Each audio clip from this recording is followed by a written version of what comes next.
Motor Racing Network here at the PRI show at the Racing Electronics booth number 4721. We are joined by the USAC National Midget Champion. Second time he's won that championship. Buddy Kofoid is here. Hey man, how are you? Pretty good. Good to be here. It's been, I think, my fifth time here, so it's good to be here and chat for you. I think second time now. No doubt about it. It is good, that's for sure. When you look at your season, you ended up 20 total wins, but what was it, 16 wins in midget cars. Looks like you guys were so rock solid across board with the midget car.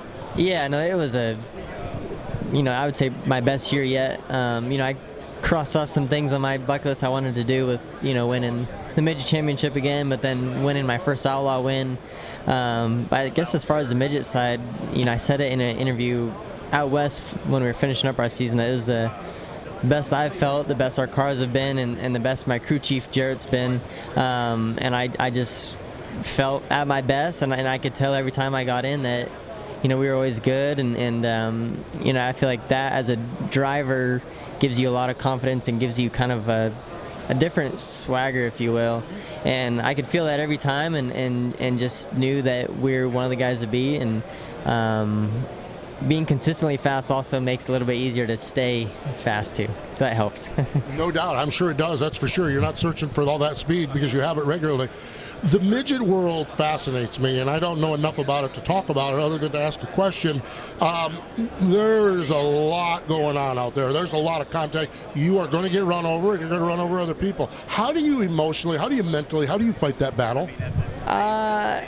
I guess I'll rewind a little bit. Obviously, I got my start in wing sprint cars, and that's kind of where my heart has been, I guess, before that. But then I really love running midgets.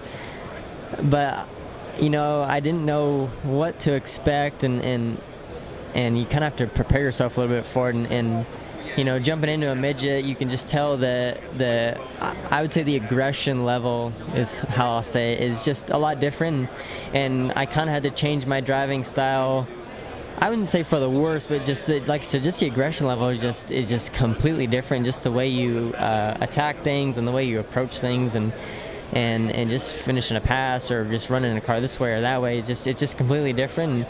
But I feel like, like you said, contact is a part of it, and it's just hard, close racing, and they're just fast little cars, and we don't run on great big tracks all the time, so it increases the odds of, maybe harder, closer racing with some contact anyhow, but it gives the fans a good show, and that's what we're here for. No doubt about it. Now, you talk about your first love being wing sprint cars. You got that first World of Outlaw win, the prelim night up at Huset's. Had the chance to get up there and watch that race. Had to be a really, really cool moment for you to check that one off the box.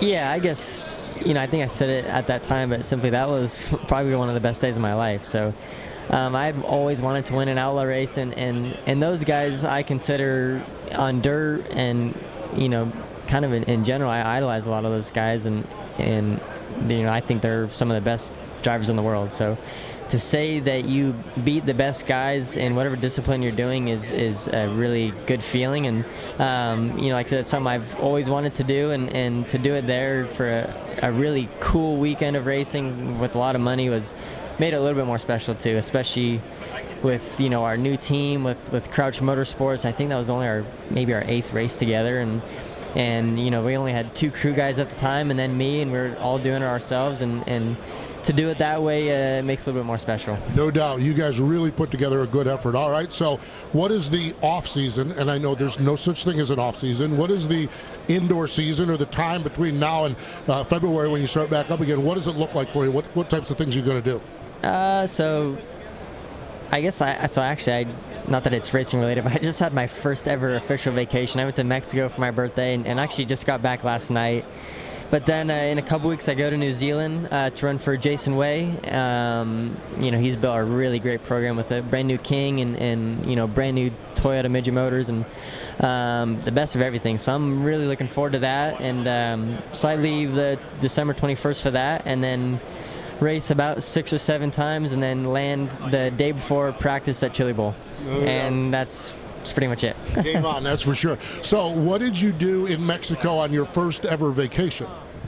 Well, it was my 21st birthday, December 2nd, so Probably know what you did then. Yeah. yeah, a lot of hanging out, sitting around. There we go. Yeah, we'll go with that. Hanging out and sitting around on his 21st birthday, on his first ever vacation in Mexico.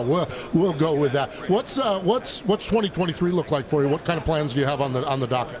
I have a couple more things I'm waiting to hear on and iron out, but hopefully I can broaden my horizons still with Toyota and hopefully get in the pavement world again and do more serious racing with that, but also I won't be back full-time running midgets actually, but I'll have a really healthy sprint car season, so I'm looking forward to that as well. Should be good, that's for sure. Buddy, we appreciate it. Great hanging out with you. Thanks for having me. There we go. 21 years old, Mexico, just hanging out. Nothing happened, folks. No story here, that's for sure. That's Buddy Kofoid joining us here at the Racing Electronics booth here at PRI.